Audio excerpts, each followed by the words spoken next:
রাজধানীর বনানীর চেয়ারম্যানবাড়ি এলাকায় সড়ক দুর্ঘটনায় দুই পোশাক শ্রমিক নিহত হয়েছেন। প্রতিবাদে সড়ক অবরোধ করে বিক্ষোভ করছেন সহকর্মীরা। এতে বনানী ও এর আশপাশের এলাকায় তীব্র যানজটের সৃষ্টি হয়েছে। বিস্তারিত জানাতে যুক্ত হচ্ছেন সরাসরি সহকর্মী আরিফুল ইসলাম। আরিফ, একে তো রমজান মাস, কিছুক্ষণ ঘন্টা দুয়েক পরে হয়তো অফিস ছুটি। রমজানের আগে এমনিতে আমরা দেখি ইফতারের আগে যানজটের অবস্থা, আর এই অবরোধ সেই যানজটে কতটা প্রভাব বিস্তার করছে রাজধানী জুড়ে? হিমাদ্রি, দেখুন, সকাল থেকে কিন্তু এলিভেটেড এক্সপ্রেসওয়ে থেকে শুরু করে রাজধানীর যে প্রধান সড়কগুলো রয়েছে প্রতিটা জায়গাতেই যানবাহনের চাপ, তীব্র যানজট, ভয়াবহ ভোগান্তি। রোজার পাশাপাশি বা রোজার সময়টাতে যেহেতু অফিস টাইম শেষ হয় সেখানে একটা ভোগান্তি থেকে যায়, তার উপর যদি এই ধরনের অ্যাক্টিভিটিস বা এই ধরনের সমস্যা পড়তে হয় তাহলে তো কথাই নেই, আসলে ভোগান্তির মাত্রা বেড়ে যায় কয়েক গুণ।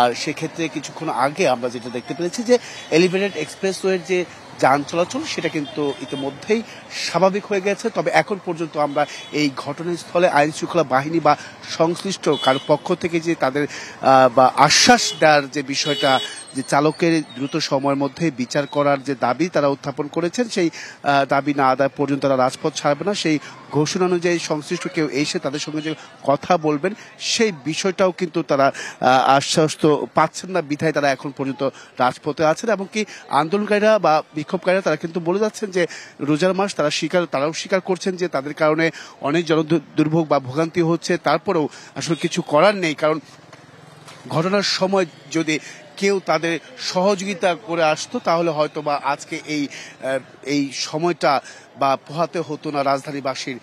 যেটা করছেন ভোগান্তি, ভয়াবহ তীব্রতা শুরু হয়েছে। কারণ বিমানবন্দর থেকে বা আজমপুর থেকে অনেকেই আমরা শুনেছি, এরকম লোক পেয়েছি আমরা যে আজমপুর থেকে সকাল 9টায় বাসা থেকে তার নিজ অফিসে গন্তব্যে যাওয়ার জন্য বের হয়েছেন, এখনো যেতে পারেননি সেই অফিসটাতে। তো এখানে অনেকে আছেন, আমি একটু যদি সেক্ষেত্রে হিমাদ্রি, এখানে বলাই যায় যে যেহেতু এলিভেটেড এক্সপ্রেসওয়ে যান চলাচল স্বাভাবিক হয়েছে, এর পরবর্তীতে আমরা হয়তো বা জানাতে পারবো নতুন কোনো তথ্য পেলে। কারণ এখন যে অবস্থা আছে সেটা কিন্তু সেই আগের মতোই, রাস্তা অবরোধ করে রেখেছেন পোশাক শ্রমিকরা। তো এই ছিল এখান থেকে হিমাদ্রি সবশেষ। হিমাদ্রি। আরিফ, আপনাকে ধন্যবাদ আমাদের সাথে যুক্ত হওয়ার জন্য।